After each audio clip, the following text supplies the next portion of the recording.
I never thought that I could share my horrific experience to someone. One day, I received a call from one of my friends named Edward inviting me to the party in the old wooden farmhouse, which is located 40 miles from the city.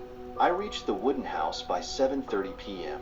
We are the friends of five: myself, Peter, George, Christine, Edward, and Alex. We had a quality time till night, and I decided to leave at 11:30 a.m. Edward, who owns the farmhouse, asked me to stay back, since it is too dark to travel in the woods. I told my friend that, tomorrow, I need to reach my office early, as the farmhouse is too far from the office. So, I could not stay back, and I set off to my place.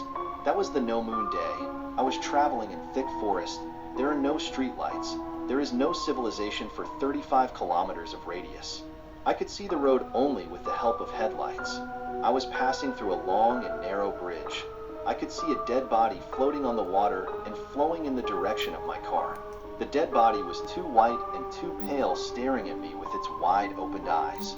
I was so terrified that I raised the acceleration of my car to pass the bridge as quick as possible. The dead body was also flowing with the same speed of my car. I somehow managed to pass the bridge safely. Since the roads were empty, I was traveling with 60 kilometers per hour. My heart skipped the beat, and I once again raised the speed of my car. Headlights started to get dim. Eventually they stopped working. I had no idea where I was driving, but I must reach the civilization. I can't spend night in the woods. I was passing through the graveyard, which is nearly 2 miles long. Partially decomposed corpses were coming out of the graves and glaring at me with its wide eyes. And I could see some dead bodies were hung to the trees crying, "Why did you wake me up? Why did you call me? Soon you gonna hang to one of these trees." Why all these things are happening to me? I have traveled in the woods in no moon day several times. But why it is happening to me like this only today? Where did I go wrong? Actually, in the starting of the story, I lied to you all. That was not unusual hangout with friends. Long time ago, me and my friends have been to South America for an enormous hidden treasure in the woods of Cape Racho, which we learned to know about it from my grandfather's journal. Actually, we are Grupo 6, Ethan, the name which I did not mention in the beginning of the plot. Peter is a doctor, George, who is a South American, and also who has contacts with higher influential local government of Argentina and United States, Ethan, who is the cook. In such journeys like this, it is always a good idea to carry people with different crafts and uses. We somehow managed to find the treasure, and that night we, before setting off to United States, decided to celebrate. Everyone o' use were drunk except Ethan. We were too tired and fell asleep.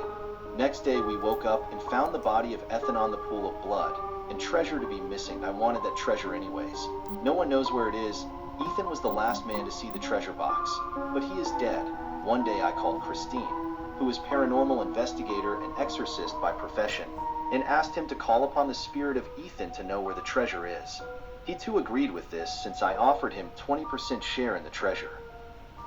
One day Christine asked everyone to gather in the old wooden farmhouse, which is far away from the civilization, to avoid troubles from those who discover what we are doing. As instructed by Christine, we lit the candles and sat in circular, grabbing each other's hands. Christine was reciting the chants from the book, which was made out of human skin, and the chants were written with the blood of a wolf. O the spirit of Ethan, in whatsoever world you are in, I request you to come here and speak with us. Everyone in the team, strongly requesting the soul of Ethan to come here. We kept on praying for half an hour. The temperature suddenly dropped down. The dogs from the far were crying, lifting their front legs up. The candles, which were lit earlier, were put out without any blow of a wind. The rocking chair started to move by itself. These are the signs of existence of the spirits around, said Christine to confirm us. If you are Ethan with the inscription on the wall. Again, said Christine. An inscription appeared on the wall which said, no. Every one of us were terrified. If you are not the spirit of Ethan, I command you in the name of Jesus Christ to leave the spot immediately. Again, an inscription which is written with blood appeared on the wall, which says, I am not the only spirit over here. We are plenty in number, who were dead from the time immemorial. Everyone were trembling out of fear. My spell went wrong somewhere, which attracted many evil Within spirits. no time, the spirits possessed Christine. everyone in the group. I once Everyone again grabbed command a you knife all in the and name cut of off their Jesus heads, Christ and I to leave barely the spot managed to immediately. escape.